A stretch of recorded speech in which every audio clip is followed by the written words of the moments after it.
liberdade na minha vida, em nome de Jesus. Que o Senhor venha falar ao teu povo, que a tua palavra venha penetrar no mais profundo do nosso ser e venha nos dar, Senhor, uma direção profética daquilo que precisamos cumprir nesse tempo, neste lugar, nesta cidade, em nome do Senhor Jesus. Amém e amém. Glória a Deus. Amém? Vou descer um pouquinho. Se você não se importar. Como que é teu nome, irmão? Henrique, xará do pastor. Está aqui há quanto tempo? 3 anos. 3 anos. Solteiro ou casado? Casado. Casado? Feliz? Ou não? Feliz. Amém, glória a Deus. Qual é teu nome, meu brother? Leandro. Leandro está na igreja há quanto tempo? Desde 2019. Desde 2019, faz tempo, hein? Aqui em Guararema. Casado, solteiro? Solteiro. Triste, coitado. Mas vai chegar lá. Qual é o teu nome, brother? 54, vou fazer 55. O nome dele é 54. Vai fazer 55. Perdão, pastor, é que estava aqui na correria. Meu nome é Alexandre, tenho 54 anos. Glória a Deus. Você está aqui quanto tempo, Alexandre? Bom, eu estou no Bola de Neve Guararema desde 2022. 2022. Entrei em 2012, mas 2022 vim pra cá. Glória a Deus. Por que eu não fiz essa pequena brincadeira com vocês? Porque nós não somos membros de uma igreja. Nós não somos um número. Nós somos pessoas. Amém? Somos indivíduos criados e escolhidos por Deus. Amém? Fala isso para quem está do seu lado. Você é um indivíduo criado e escolhido por Deus. Talvez você já tenha ouvido a frase: estou à procura da minha metade da laranja. Já ouviu essa frase? Não? Principalmente entre os solteiros, né? Estou à procura. Mas eu não estou falando só de relacionamento, mas sobre todas as áreas das nossas vidas, da área profissional, pessoal, ministerial. Muita gente está à procura da metade da laranja. Mas deixa eu te dizer uma coisa: você nunca vai encontrar essa metade. Sabe por quê? Porque isso é um grande erro. Porque ao essas pessoas encontrarem alguém, elas vão depositar nelas toda a sua expectativa de sonhos e sucesso.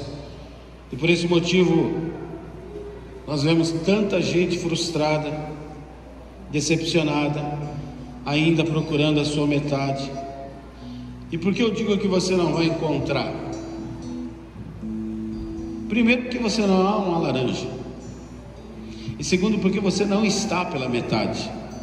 Amém?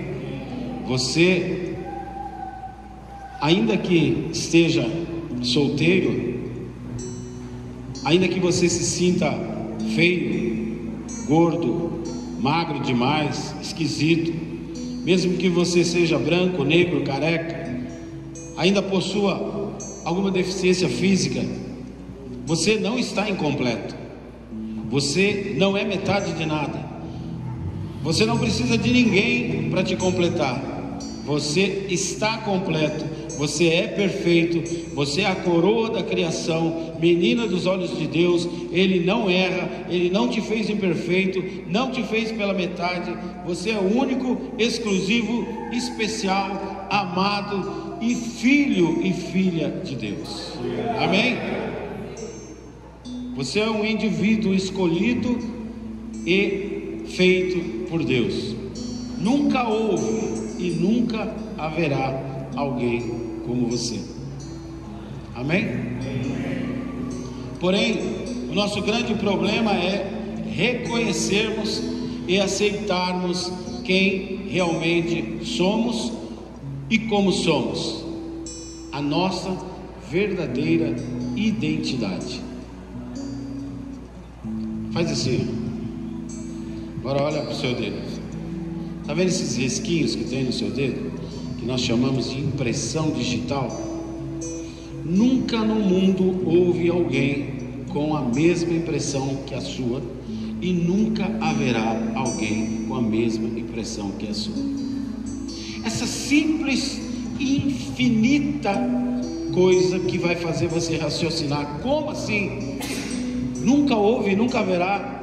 É só para você ter uma ideia da grandeza do seu Deus e da perfeição do seu Deus.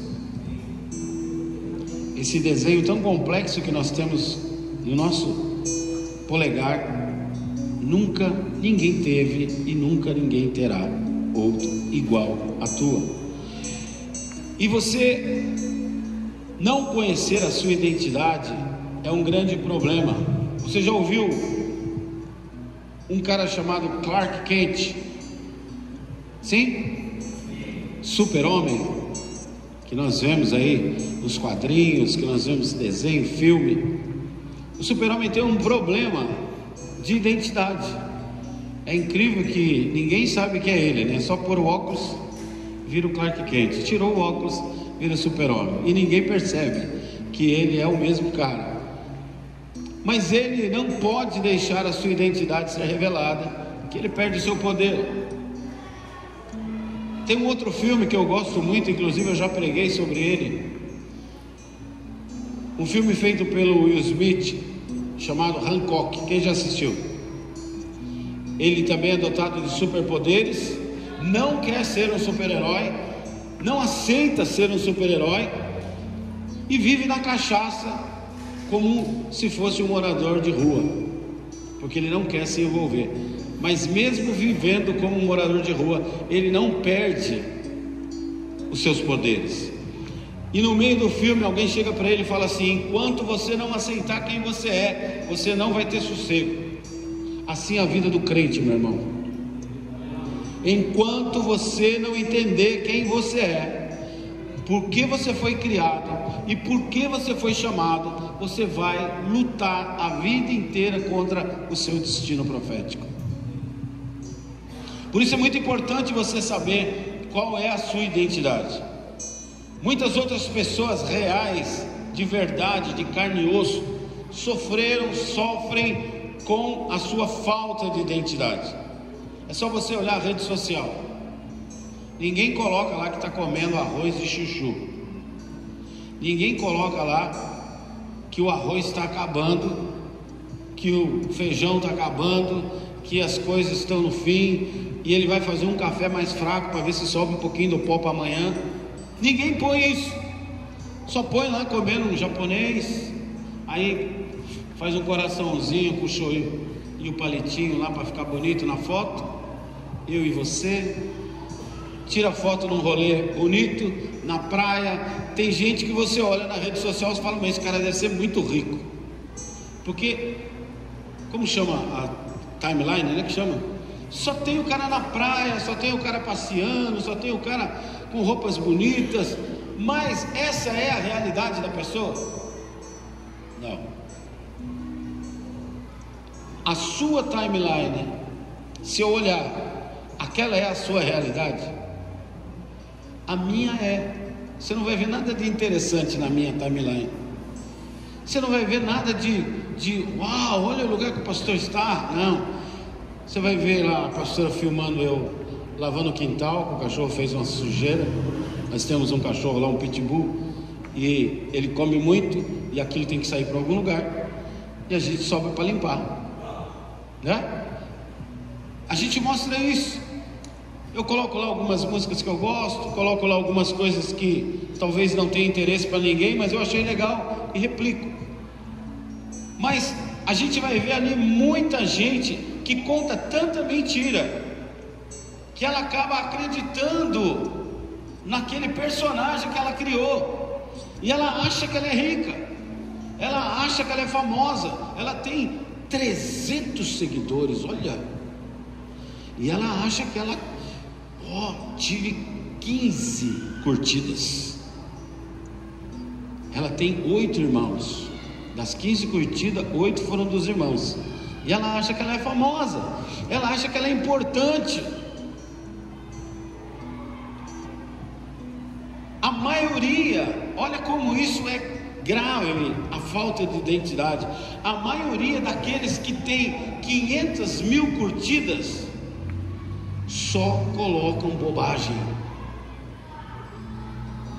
Ele mostra um carrão, ele mostra um mulherão, ele mostra dinheiro gastando, que é tudo o que todo mundo que curte ele gostaria de viver e não vive. Aí vai lá e curte. Ah, como eu queria ser assim. Ele mostra uma vida que não é dele, e todo mundo que curtiu pensa em ter uma vida que também não é dela. Ou seja, todo mundo vivendo uma falsa identidade. Aprenda uma coisa, queridos: o meio em que eu vivo, as 5 pessoas que eu mais passo tempo, onde eu passo a maior parte do meu tempo, irão me influenciar e me induzirão para que eu repita pensamentos, comportamentos e tudo mais que eu receber de informação irá influenciar todas as minhas decisões e atitudes. Se você mora com a sua mãe, que é baiana, você nunca foi na Bahia, mas você fala igual baiana.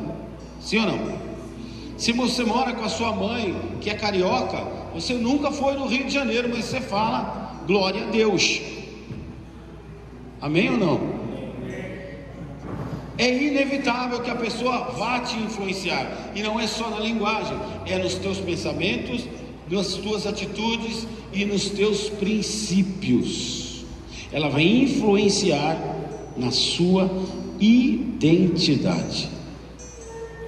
Porém, se eu sou cristão, se eu me vejo como um cristão, se eu me identifico como um cristão, então a minha identidade deve ser a de Cristo. Amém ou não? Amém. Os primeiros cristãos que foram chamados de cristãos, eles não foram chamados de cristãos porque fizeram uma tatuagem com Jesus na cruz, porque andaram com uma camiseta escrito Jesus. Não. A Bíblia diz que eles foram chamados de cristãos porque eles se pareciam com Cristo. As suas atitudes, a sua fala, os teus pensamentos, os teus princípios eram os mesmos de Cristo. Amém? Alguns inclusive nunca sentaram com Cristo, como eu e você. Mas nós precisamos ter os mesmos pensamentos, comportamentos, interesses de Cristo. O que realmente significa ter uma identidade de Cristo? Em Cristo nós somos filhos amados do Deus Pai. Amém? Você entende isso? Justificados, santificados, remidos, lavados, perdoados, destinados a uma vida eterna nele e com ele. Amém? Essa identidade vai além do natural, além daquilo que podemos ver e tocar. Essa identidade, ela é espiritual, transbordando os limites do nosso dia a dia na terra. Um dia eu estava na minha casa, na época não tinha nem celular, nós estávamos em casa por volta das 11 horas já, se arrumando para ir deitar, e tocou o telefone. Talvez você não saiba o que é isso. Telefone fixo é um aparelho que a gente usava para se comunicar com as pessoas. E tocou o telefone. O telefone tocava 11 horas da noite, ou era notícia ruim, ou é alguém que morreu, ou alguém que ficou doente, alguma coisa esquisita aconteceu. E a gente já ficou preocupado. Atendi, aí eu olhei para ela e falei assim: é o pastor, falou que vai passar aqui daqui a pouco para mim ir com ele num lugar. Não é churrasco, irmão, 11h30 da noite, é B.O. Me aprontei, peguei um vidrinho de óleo que a gente sempre tem em casa, botei no bolso, fiquei esperando o pastor. Aí ele chegou e falou: ô irmão, entra aí, Maurinho, vamos na casa de uma pessoa lá, o marido dela está endemoniado, a mulher está endemoniada, e o marido ligou para mim. Ô pastor, tinha outro para o senhor ligar, não? Por que eu fui atender o telefone, meu Deus? Vamos lá. Fomos. Quando nós paramos, o irmão estava para o lado de fora da casa, do tamanho daquele barbudo que estava tocando baixo aqui, Qual que é o nome dele? Tiago, tamanho do Tiago. Camiseta toda rasgada, ele todo descabelado, todo suado, cheio de arranhão assim, chorando. Pastor, pelo amor de Deus, me ajuda, ela está lá dentro, está louca. Eu falei, pastor, o tamanho do cara, a mulher arrebentou o cara, você vai fazer o que com nós dois? O pastor era tipo fortão que nem eu assim. Eu falei, vai dar um nó em nós dois. Vamos lá, Maurinho. E a gente foi, quando a mulher nos viu, estalou o zoião desse tamanho. Claro que não era ela, mas o Espírito estava possuindo ela. E ela começou a se afastar da gente. E virava num cômodo e virava no outro, sem um olhar para trás. Andando para trás e desviando dos móveis, desviando das coisas. E a gente indo para o lado dela. Ela foi para o quarto, subiu na cama, bateu na cabeceira da cama. Eu falei, ai não vai ser tipo Matrix, vai subir na parede. Ela parou. E o demônio na vida dela olhou para nós e falou assim, eu não gosto de você, eu não gosto de você, e eu não gosto desse que está com vocês. Identidade, que até então eu não sabia que eu tinha.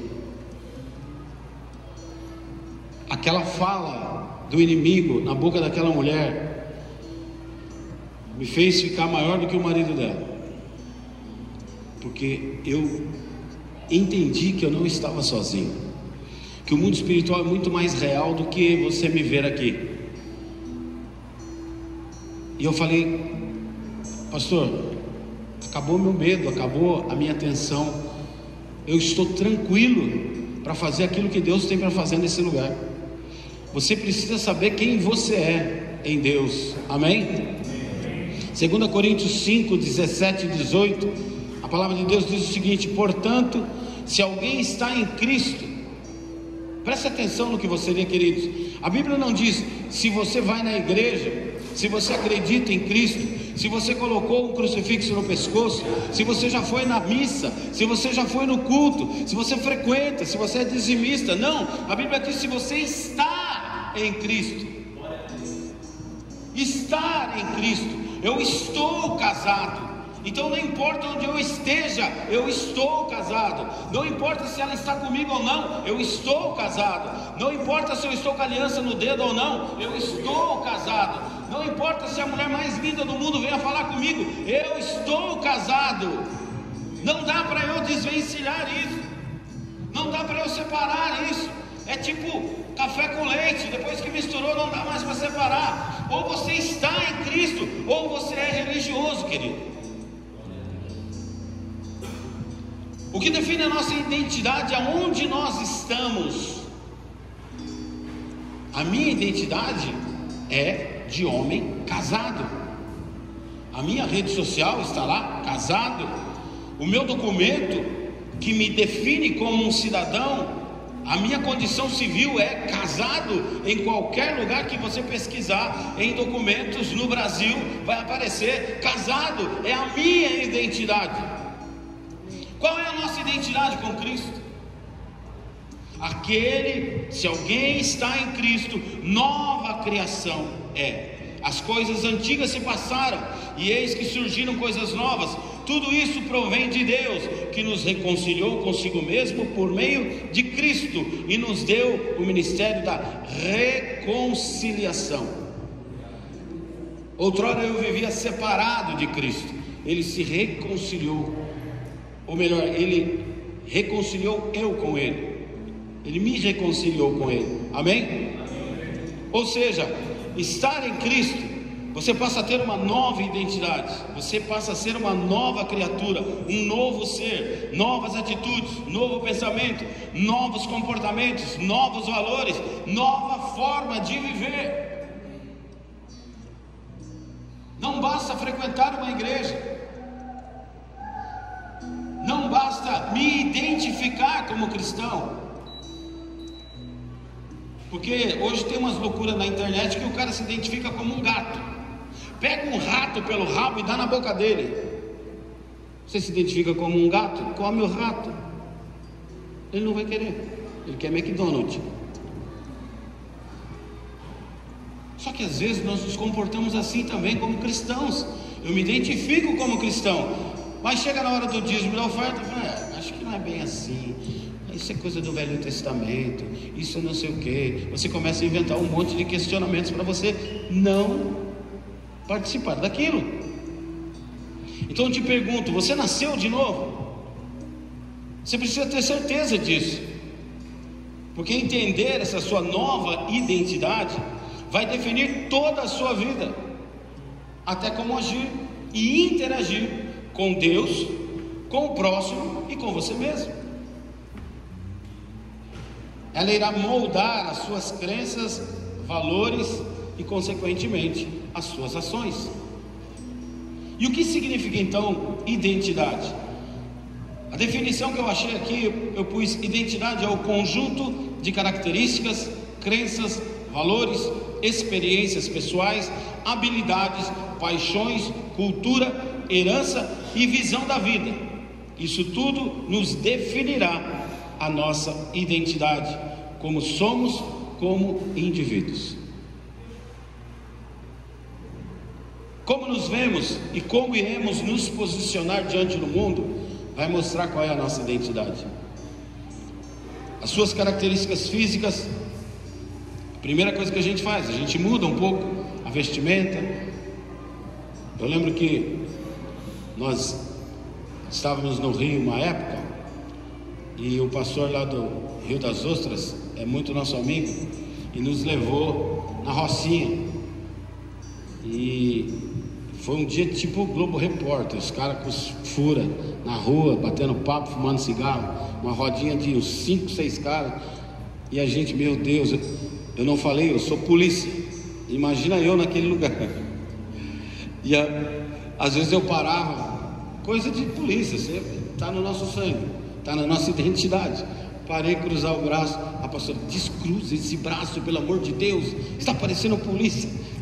A gente foi na célula, na Rocinha, aí no meio da célula, a moça: gostaria de dar um testemunho. Os shorts que ela estava não cabia na minha netinha de 4 anos. Glória a Deus, porque agora não estou mais usando as roupas curtas. Eu falei: meu Deus, o que essa moça usava? Identidade, aqui pra gente é estranho, mas lá é normal. Para quem vive na praia, ele vai na farmácia sem camisa, vai no banco sem camisa, anda de ônibus sem camisa. E pra gente aqui, a gente fica escandalizado se vê alguém, dependendo do lugar, sem camisa. Identidade, as nossas características, a gente muda logo que chega na igreja, muda a nossa personalidade, muda as nossas crenças, os nossos valores, os nossos relacionamentos. Muitos dos nossos amigos não dá mais para caminhar com eles, sim ou não? Sim. Lugares não dá mais para ir, então você começa a mudar devagarinho, vai mudando as suas paixões. Então você vai desempenhando um papel fundamental na formação da sua identidade. Sendo a nossa identidade a de Cristo, o que nós precisamos é conhecer a Cristo.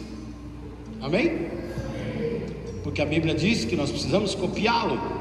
Como eu vou copiar algo que eu não conheço? Romanos capítulo 8, verso 29, a Bíblia diz: pois aqueles que de antemão conheceu, também os predestinou para serem a imagem e a semelhança do seu Filho, a fim de que ele seja o primogênito entre muitos irmãos.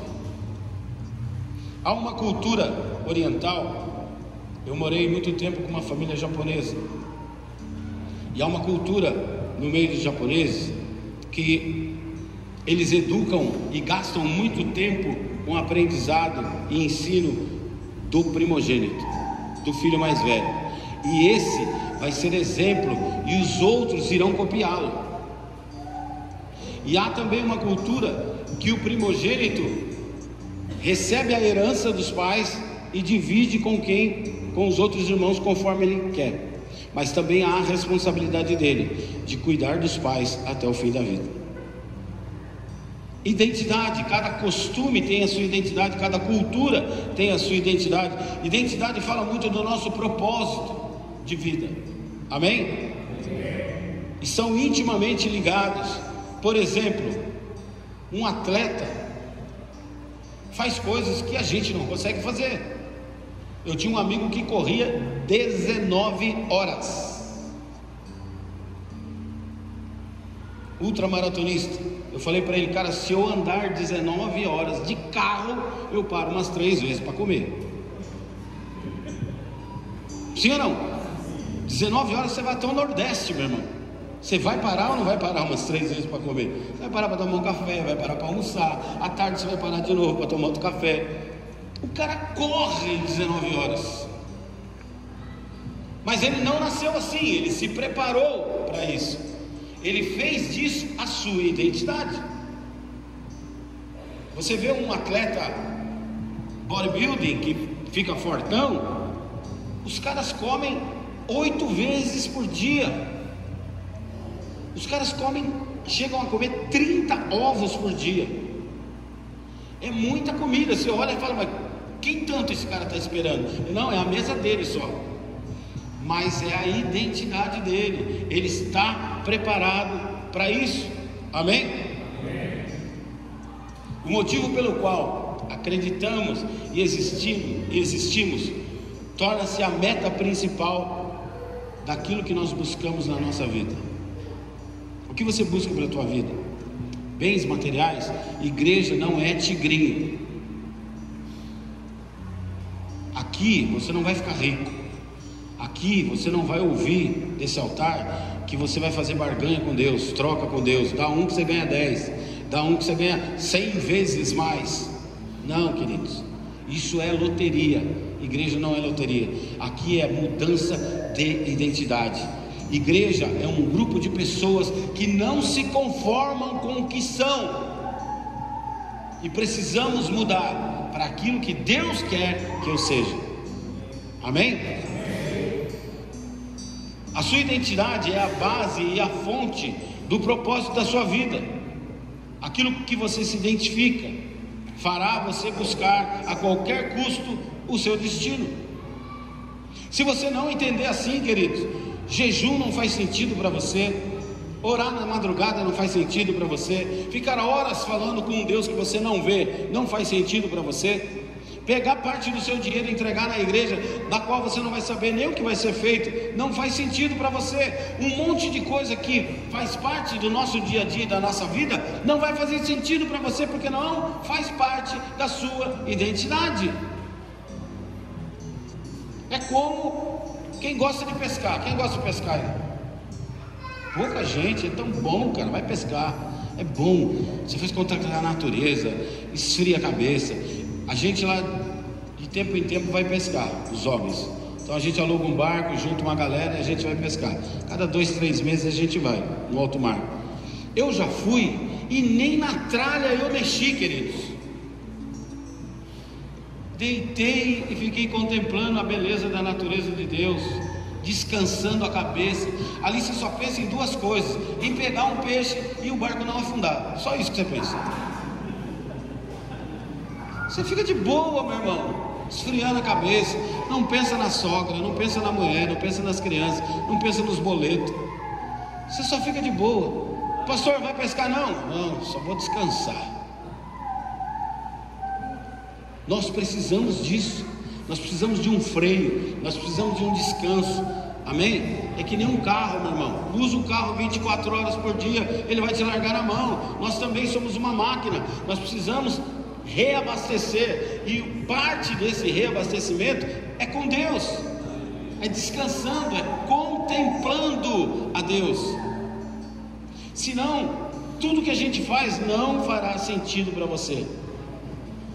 Amar e servir eram os maiores ensinamentos de Jesus. Trabalhar dando a vida por alguém, trabalhar dando a vida pelo próximo.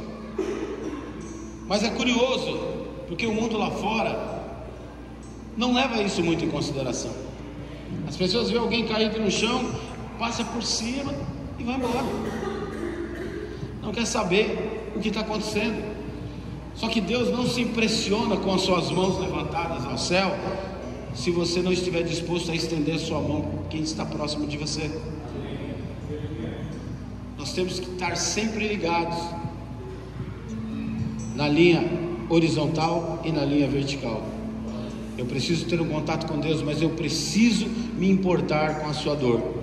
Eu preciso me importar com a tua alegria, com o seu bem-estar. Por isso Jesus falou: cuide das viúvas, cuide dos órfãos, cuide dos necessitados.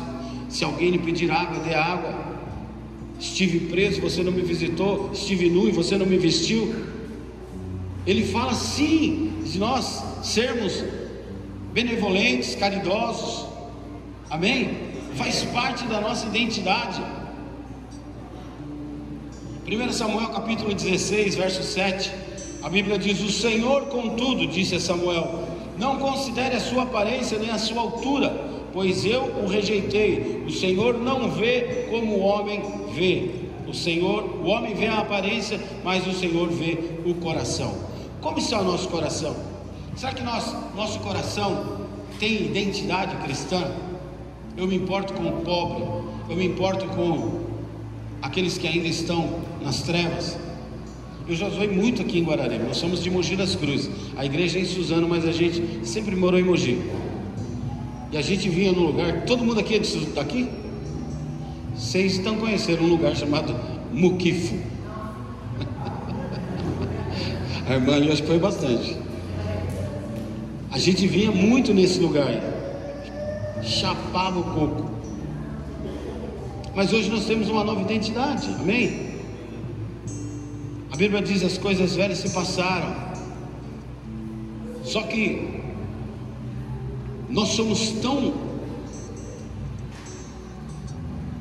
cauterizados pelo mundo, querido, que eu vou dar um exemplo. Você vê alguém entrar na igreja que era o terror da sua rua, do seu bairro, da sua escola. Aí você fala assim: nossa, até fulano está na igreja. Esse aí não muda nunca. Esse aí nem Deus dá jeito. Esse aí veio só para esconder atrás da Bíblia. Quando na verdade nós deveríamos ficar alegres. Glória a Deus que fulano está aqui. Glória a Deus que fulano, o cara está te devendo. Aí levanta aqui, dizimar.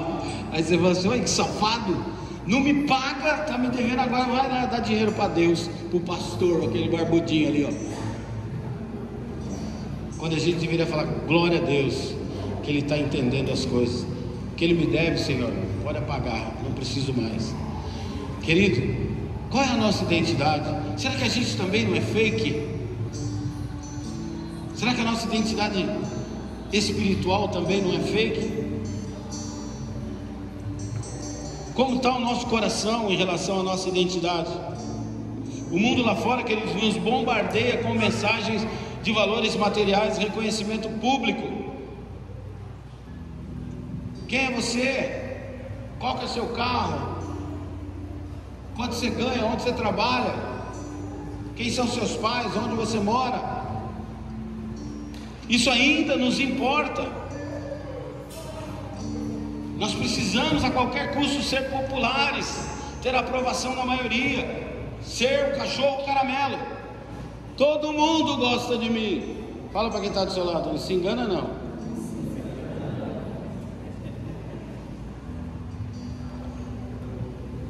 Você acha que a sua mulher gosta muito de você? Faz um teste. Tranca no porta-mala do carro seu cachorro e a sua mulher. Deixa lá umas 5 horas. Depois você abre e vê quem que vai pular te agradando.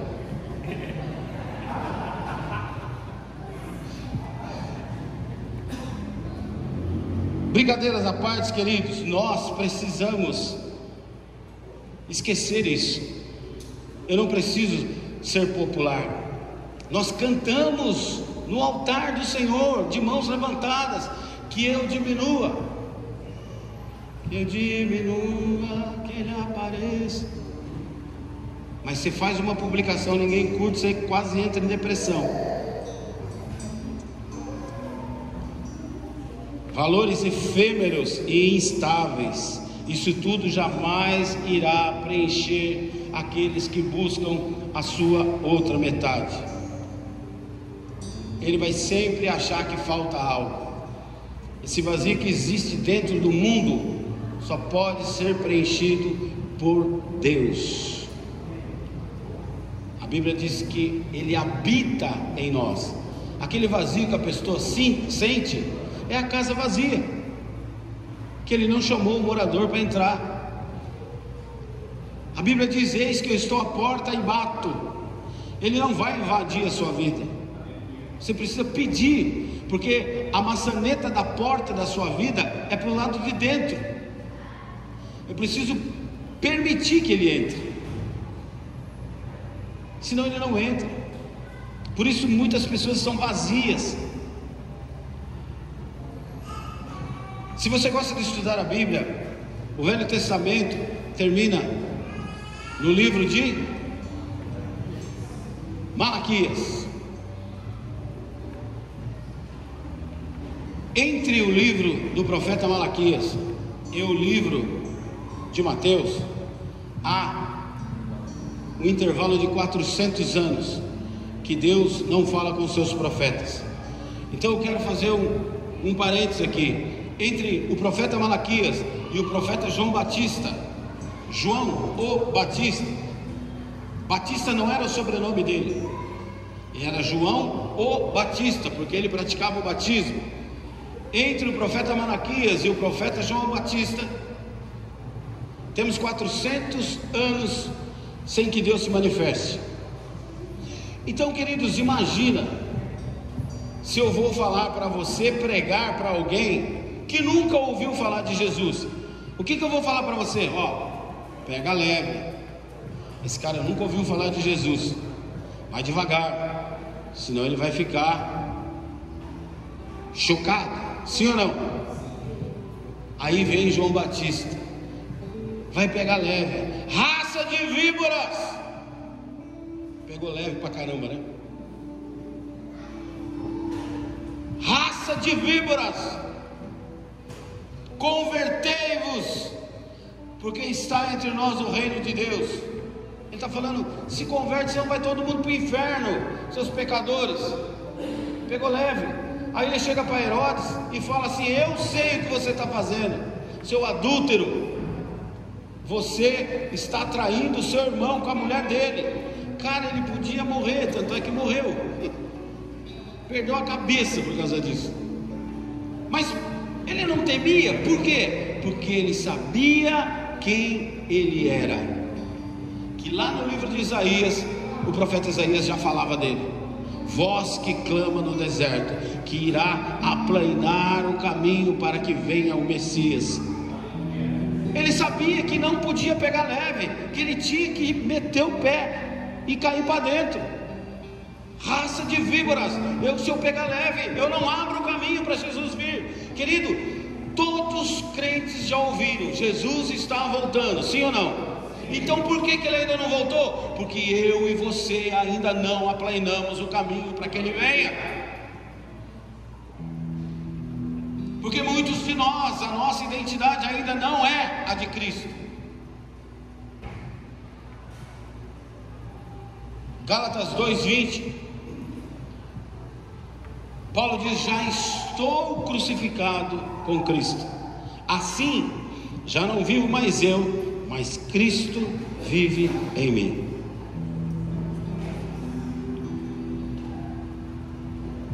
Nós não somos definidos pelo mundo ou pelas pessoas ao nosso redor. Nós somos definidos pela nossa fé em Cristo e no nosso lugar na família de Deus como filhos amados. Amém? Se você tem um pai, querido, você tem uma identidade. Amém?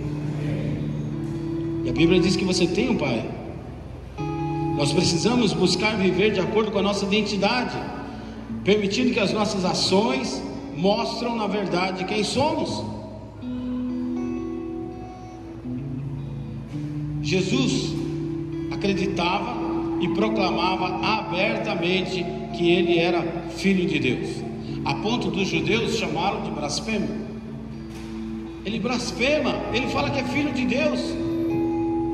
Como ele pode ser filho de Deus? Mas ele não se importava com o que eles pensavam. Quando nós vemos na oração do Getsemane,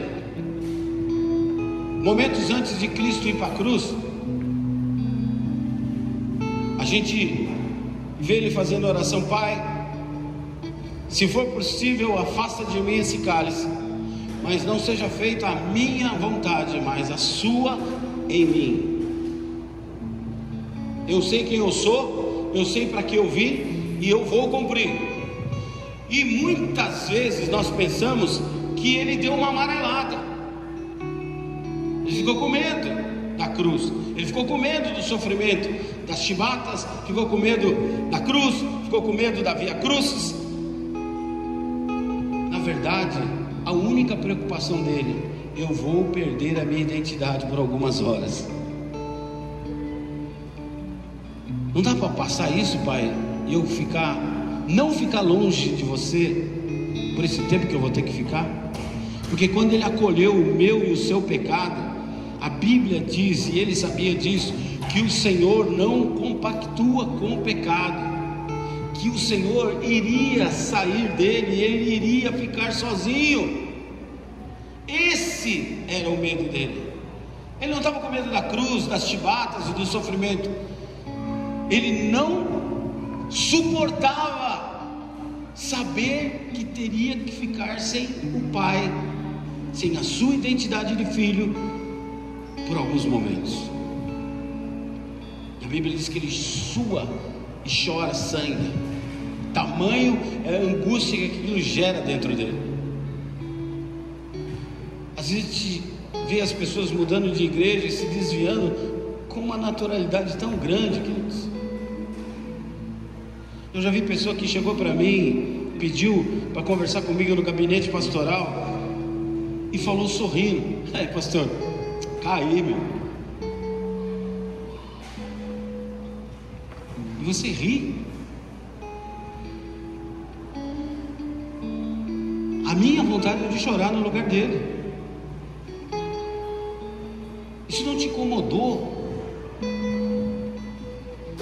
Você não está confessando o pecado, porque às vezes a pessoa acha que ele vai confessar e o pecado vai ser apagado. Não, querido, você só está me contando, porque o arrependimento gera frutos do arrependimento.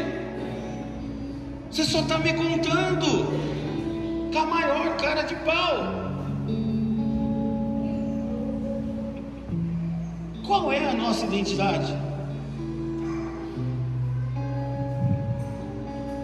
Jesus sabia o seu propósito, sabia que era o Messias, o enviado para remir a humanidade de todo o pecado, restaurar o relacionamento quebrado entre Deus e os homens. Ele não amarelou, ele só não queria perder o Pai, a sua identidade, mesmo que fosse por algumas horas. Jesus sabia e acreditava no poder do amor, sendo o tema central dos seus ensinamentos, inclusive colocando ele como o maior dos mandamentos, mandando que nós amemos até os nossos inimigos. É aquilo que eu falei. Quem entrou no culto foi o cara que traiu você com a tua esposa. Uau! Será que eu vou orar por esse cara? Um dia nós temos toda a liberdade, eu e a minha esposa. Meu celular tem a senha dela tem no meu celular. As nossas redes sociais são juntas, então eu tenho acesso no Instagram dela, ela tem acesso no meu. E um dia ela me mostrou, falou assim: você conhece esse cara aqui? Conheço. Olha a mensagem que ele me mandou.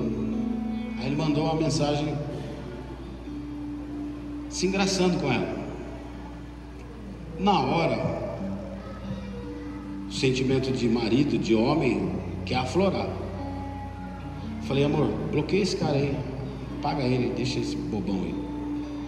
Queridos, o diabo não fica sossegado com a sua identidade. Sabe o que aconteceu?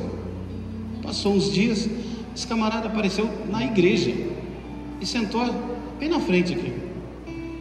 Eu falei: oh Deus, aí não, né?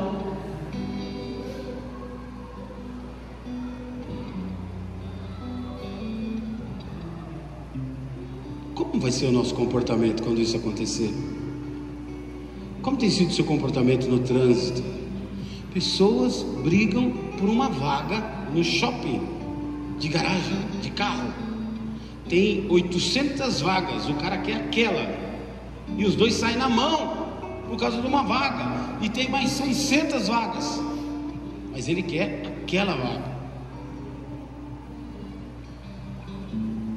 Você abre a internet, é briga, é confusão, e as pessoas só aqui, ó, ninguém aparta, ninguém vai lá intervir, ninguém fala, oh, parou, que isso, vocês são amigos, vocês vão brigar. Não, vamos filmar primeiro, depois a gente vê o que vira. Mas muitas vezes tem um crente lá no meio, dito crente. O grande segredo é sabermos que a jornada da vida cristã é entender e viver a nossa identidade em Cristo. Você vê que alguns cristãos, eles vão evoluindo ao tempo, eles vão melhorando a sua identidade, eles vão adquirindo identidade ao longo do tempo. Pedro é um exemplo. Ele começa cascudo, ele começa teimoso, dá umas rameladas, dá umas pisadas, dá uns vacilos, e depois ele vai se aprumando. E quando ele descobre a sua identidade, uma pregação, 3.000 almas se convertem. Será que faz diferença você entender a sua identidade ou não? O camarada anda sobre as águas.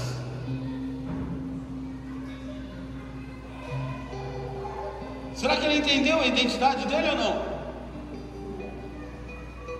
A sombra dos outros discípulos curavam. A sombra.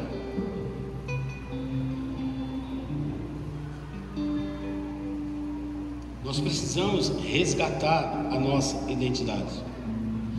Eu vou dar um exemplo para vocês. Nós temos uma amiga que é missionária, e ela viveu um grande período da vida dela na Índia.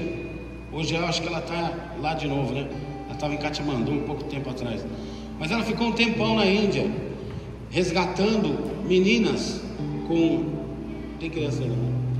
Com 8, 9 anos na prostituição, que são descartadas, porque já foram muito usadas, com 10 anos.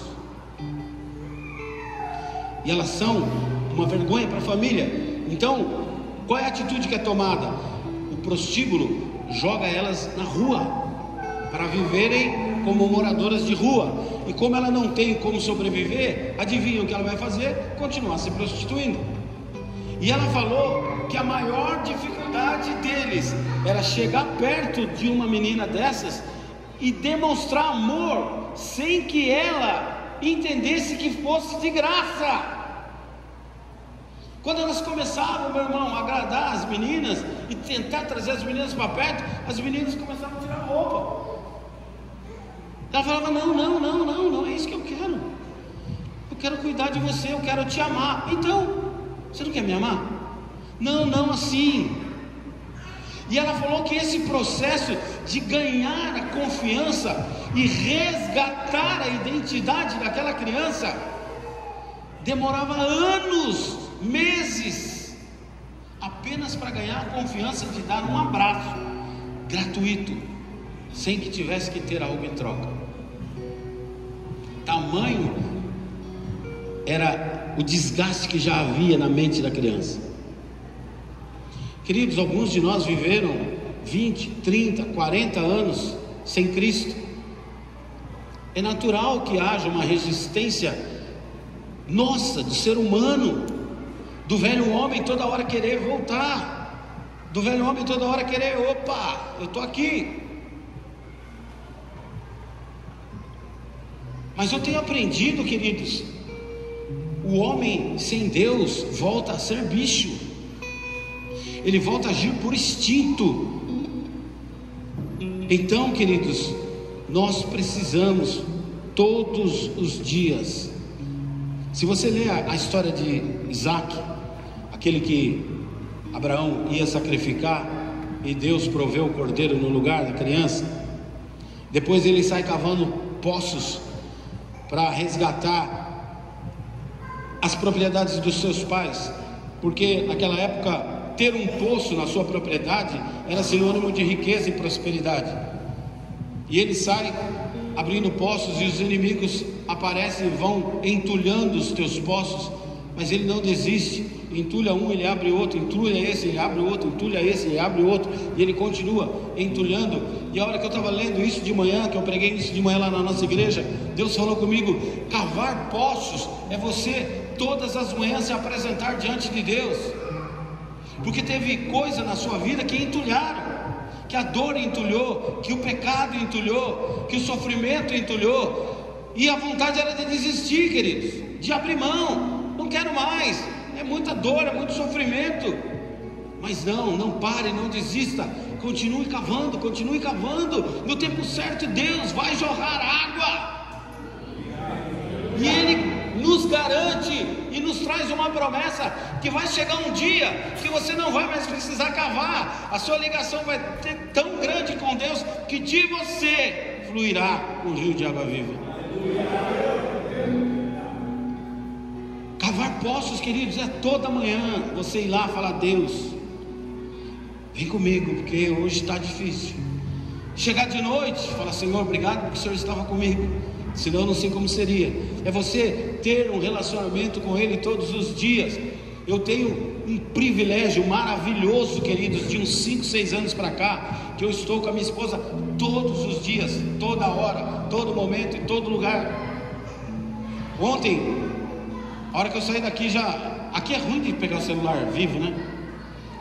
Aí eu fiquei tentando falar com ela, preocupado que ela tinha ido pregar na nossa igreja, e eu fico aflito, que eu quero ouvir a voz dela, eu quero falar com ela. E aí, tá tudo bem? Você está onde? O que você está fazendo? E a hora que a gente conseguiu falar, eu falei: amor, não deixe eu ir sozinho mais. Ela ia pregar hoje na nossa igreja. Eu falei: vamos colocar um presbítero para pregar? Vem comigo, eu não quero ir sozinho. Queridos, se estar com a pessoa que a gente ama já é muito bom, muito gostoso. É impossível você falar que ama a Deus, querido, e não buscar isso todo dia. Isso não fazer falta para você. Não gerar em você um sentimento ruim. Puxa, ontem eu não orei. Puxa, hoje eu ainda não orei. Hoje eu orei meia boca, estava com pressa. À noite eu vou ter que compensar esse encontro. À noite eu vou ter que gastar um tempinho com o meu amado. É identidade, querido. Eu não faço porque eu venho na igreja, eu faço porque faz parte da minha identidade. Me faz falta, e tem que fazer falta. Amém? Neemias capítulo 2, verso 17. Eles estão colocando aqui, eu nem olhei para trás. Então,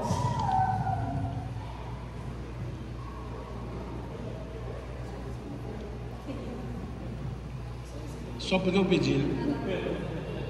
Eu acho que a galera da comunicação aprende isso no congresso de comunicação. A hora que o pastor pedir, não põe. Neemias capítulo 2, verso 17 e 18. Então eu lhes disse: vejam a situação terrível em que estamos. Jerusalém está em ruínas, as suas portas foram destruídas pelo fogo. Venham, vamos reconstruir os muros de Jerusalém, para que não fiquemos mais nessa situação humilhante, para que não percamos a nossa identidade. Também lhes contei como Deus tinha sido bondoso comigo e o que o rei tinha dito. Eles responderam: sim, vamos começar a reconstrução então. Então eles se encheram de coragem para a realização desse bom projeto. Neemias fica incomodado por saber que Jerusalém estava destruída, que a sua identidade estava sendo destruída. Então o rei percebe sua tristeza e fala: o que você tem, cara? Ele fala: pô, eu estou mal, porque minha cidade está destruída. E ele fala: o que você precisa? Ele fala: não tem recurso. E o rei fala assim: não, eu te dou todo o recurso que você puder. Ah, mas para eu ir até lá, eu vou ter que passar por Guararema, e a galera de Guararema não gosta muito de mim. Ele falou assim: não, eu mando uma carta lá para que Guararema deixe você passar. Beleza. Ele pega aquele recurso, e antes, a Bíblia diz que ele pega um cavalo sozinho e vai fazer uma vistoria em Jerusalém.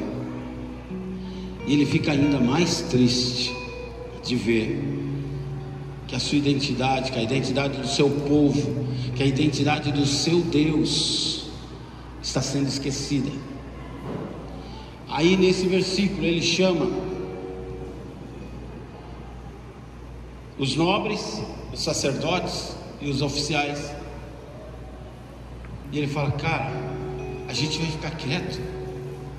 Nós vamos cruzar os braços? É isso mesmo que a gente vai fazer? Cara, vocês já não viram o quanto o rei me abençoou, o quanto o rei já me proporcionou condições para nós reconstruirmos o muro, mas sozinho eu não vou conseguir fazer isso.